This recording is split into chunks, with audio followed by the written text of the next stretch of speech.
ingredient and sweetener in nearly all kinds of candies. The family of sugars is also responsible for providing the crunch of candy. Table sugar is most commonly used granulated sugar in candy making. Sugar is sucrose, a molecule composed of 12 atoms of carbon, 22 atoms of hydrogen, and 11 atoms of oxygen. Sugar is a carbohydrate.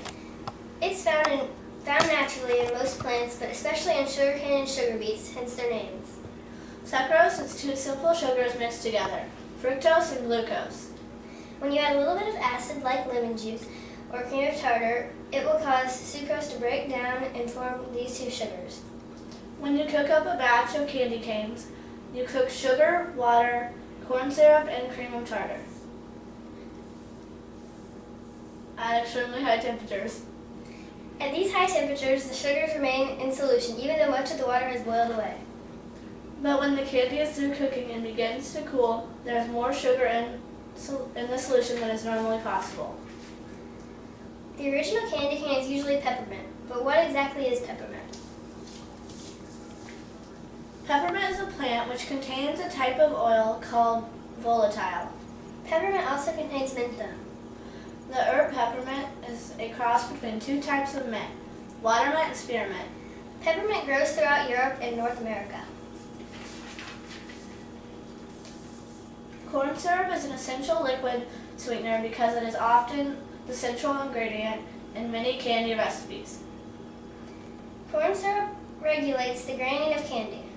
Too much graining can cause rough or gritty candy. Corn syrup also helps keep candy fresh by acting as a preservative.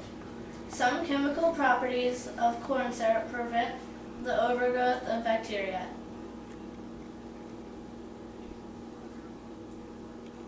Hard candies are known for the density of the sugar crystals.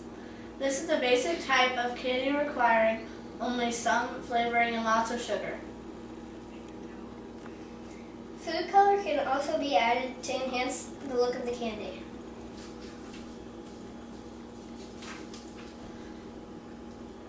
F, D, and C Red 40 is one of the most commonly used food colors.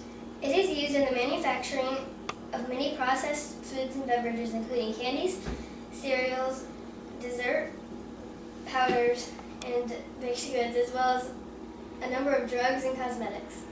However, questions still remain about its safety, even though the Food and Drug Administration says Red 40 is safe and that there isn't any sufficient evidence of ill effects due to consumption or artificial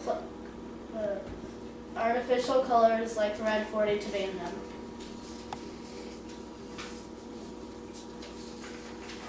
Fun facts about candy canes. The original candy cane had different shapes in the modern day design.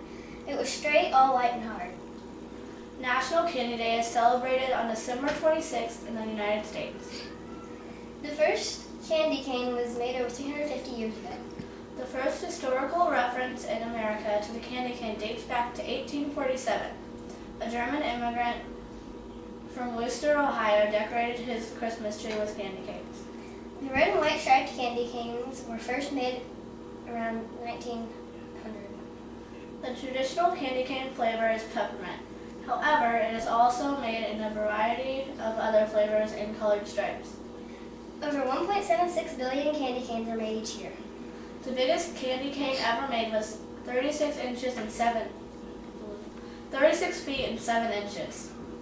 Candy canes are sometimes a topping for foods such as ice cream or as an additive to drinks such as hot chocolate. They are hung as decorations on Christmas trees.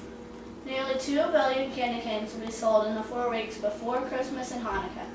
It is said that it's shaped like the letter J in Jesus' name.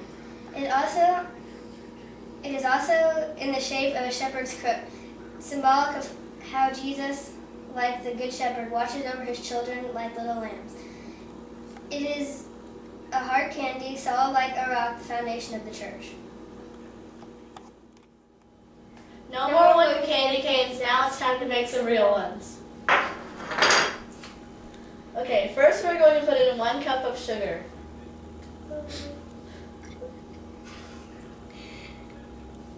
Now we're going to put in 1 cup of corn syrup.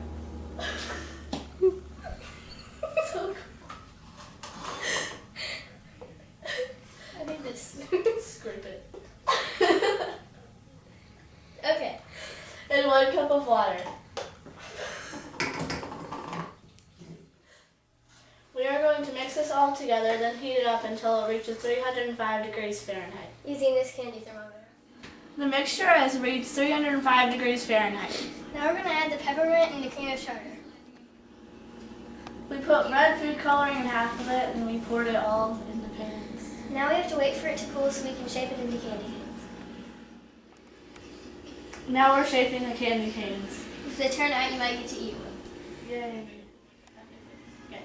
Attempt 1 epically failed.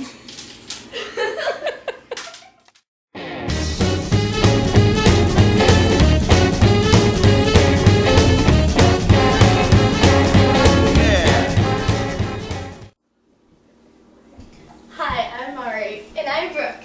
and this video is about candy canes.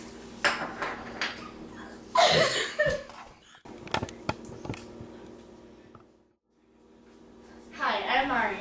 And I'm Brooke. Have you ever wondered what sugar really... No more wooden candy canes. Now it's time to make Let's some make real wood ones so we can eat.